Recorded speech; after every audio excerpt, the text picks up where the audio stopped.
तो अभी तक हमने जाना कि कैसे बड़े ही शांत, सुंदर, सुशील और भोले से लगने वाले इस लड़के ने कुछ और बड़े ही शांत, सुशील, सुंदर, भोले से लगने वाले लड़कों के साथ मिलकर तैयारी करी भारत को सुपर पावर बनाने की। But before that, if you have not subscribed our channel, you can consider doing it. लेकिन अभी ये वो वक्त था जब साइकिल में रॉकेट, बैलगाड़ी में सैटेलाइट और नारियल के पेड़ से बांधकर लॉन्चिंग की जाती थी। कभी तबेले तो कभी चर्च को इन्होंने अपना लैब बनाया था। 10 अगस्त 1979, 23 मीटर लंबा, 4 स्टेज का ये रॉकेट 17 टन किलोग्राम वजनी SLV-3 उड़ान के लिए तैयार था। उड़ान बढ़ते ही ये आसमान के बादलों को चीरता हुआ आगे जा रहा था, लेकिन कुल 317 सेकंड बाद रॉकेट नाकाम हो गया और जा गिरा श्रीहरिकोटा से 500 किलोमीटर दूर कहीं। तो सब लोगों को काफ़ी बुरा लगा। डॉक्टर कलाम भी हार मान चुके थे। वो समझ नहीं पा रहे थे कि कैसे वो भारतवासियों को इसका जवाब देंगे। वहीं डॉक्टर सतीश धवन ने उनका साथ दिया और ऐलान कर दिया कि ठीक 1 साल बाद हम फिर से SLV का परीक्षण करेंगे। और ठीक 1 साल बाद भारत ने ना सिर्फ SLV का सफल परीक्षण किया, बल्कि SLV-3 के सफल परीक्षण के बाद भारत उन चुनिंदा देशों में आ गया जो खुद की सैटेलाइट को लॉन्च करने का दम रखते थे। ये सफलता बहुत बड़ी थी भारत के लिए, क्योंकि SLV के बेस पे भारत ने कई सारे आगे वेपन डिजाइन किए। Propulsion, navigation and manufacturing of aerospace material में DRDO ने अब महारत हासिल कर ली थी और फैसला किया अब भारत में बनेगा integrated guided missile development programme. इस प्रोग्राम की स्पेशलिटी ये थी कि अगर भारत मिसाइल लॉन्च करता है और एनिमी अपनी डायरेक्शन चेंज करता है, तो मिसाइल भी अपनी डायरेक्शन उसी हिसाब से चेंज करेगी। और इसे डॉक्टर कलाम ने ही लीड किया।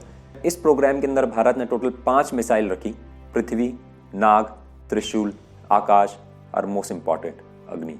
पृथ्वी जो थी वो short range surface to surface थी, Trishul short range low level surface to air, Akash medium range surface to air missile और नाग एंटी मिसाइल टैंक। हम ये इंटीग्रेटेड गाइडेड मिसाइल टेक्नोलॉजी इन सारी मिसाइल्स के अंदर अब लगाने वाले थे। अब मिसाइल बेसिकली 2 तरीके की होती है, एक बैलिस्टिक मिसाइल्स होती हैं और एक होती है क्रूज मिसाइल। बैलिस्टिक मिसाइल वो होती हैं जो कि लॉन्च करते ही पृथ्वी के एटमॉस्फेयर से बाहर जाएगी और फिर वहां से अपना टारगेट चूज करेगी। वेयरएज क्रूज मिसाइल जो होती हैं वो जस्ट सिंपली होती है, हमने यहाँ से लॉन्च किया और सामने कोई टारगेट है, वो उसे डिस्ट्रॉय करेगी। 1988 के पृथ्वी के सफल परीक्षण के बाद भारत ने सबको दहला के रख दिया। नफरत, गुस्सा, पाबंदी, क्या क्या नहीं लगाई भारत पे उस टाइम बाकी देशों ने, और यहां तक बोल दिया कि आगे मिसाइल डेवलपमेंट के लिए भारत उसमें यूज होने वाले किसी भी पार्ट को बाहर से नहीं खरीदेगा। लेकिन ये सारे डेवलपमेंट स्ट्रांगली पॉलिटिकली बैक्ड थे। और अब बारी आई अग्नि की। अग्नि 1 जो थी वो थी शॉर्ट रेंज बैलिस्टिक मिसाइल।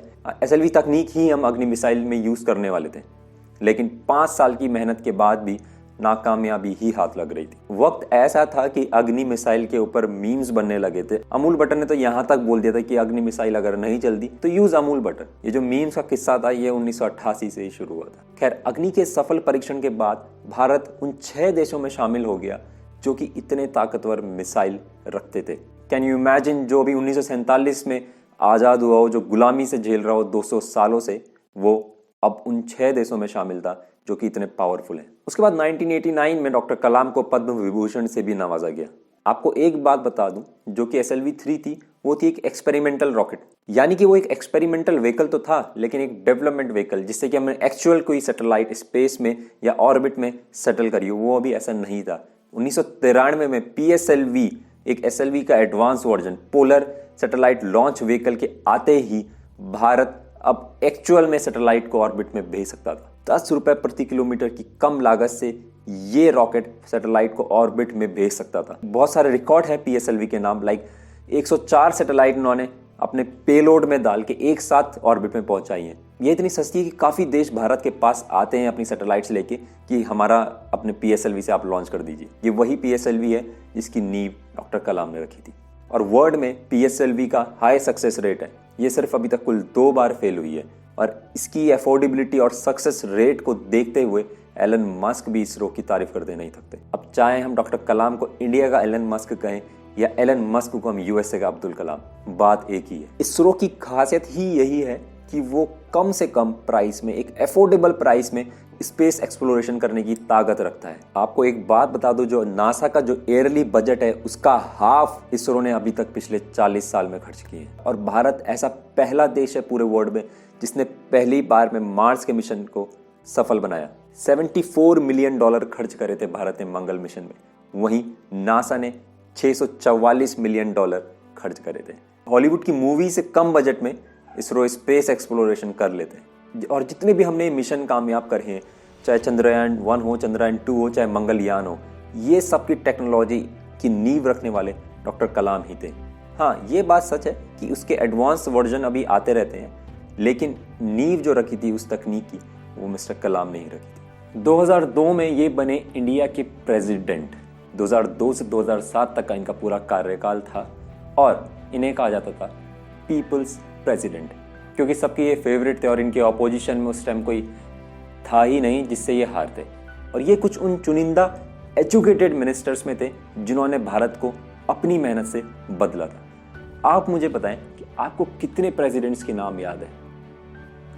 आपकी ये खामोशी ही बताती है कि why mister Kalam was, is and will be the greatest. 27 जुलाई 2015 को शिलोंग के कॉलेज में लेक्चर देते हुए हार्ट अटैक होने से उनका स्वर्गवास हो गया, लेकिन अपने पीछे वो छोड़ के गए इतना कुछ कि जिससे हम कभी भी मिस्टर कलाम को भूल नहीं सकते। गुलजार साहब की कुछ लाइनें मुझे याद आती है मिस्टर कलाम के लिए। मुझे ऐसा कोई गुरूर नहीं कि मेरी जिंदगी सबके लिए एक मिसाल बने, मगर ये हो सकता है कि कहीं कोई मायूस बच्चा किसी गुमनाम जगह से ताल्लुक़ रखता हो, ये सुने और उसे चैन मिले, ये सुने और उसकी उम्मीदें फिर से रोशन हो जाए। हो सकता है ये कुछ बच्चों को नाउमीदी से बाहर ले आए और जिसे वो मजबूरी समझते हैं उन्हें वो मजबूरी ना लगे और उन्हें लगे कि वो जहाँ भी हैं ईश्वर उनके साथ है। काश हर हिंदुस्तानी की दिल में जलती हुई लौ को पर लग जाए और उस लौ से सारा आसमान रोशन हो जाए।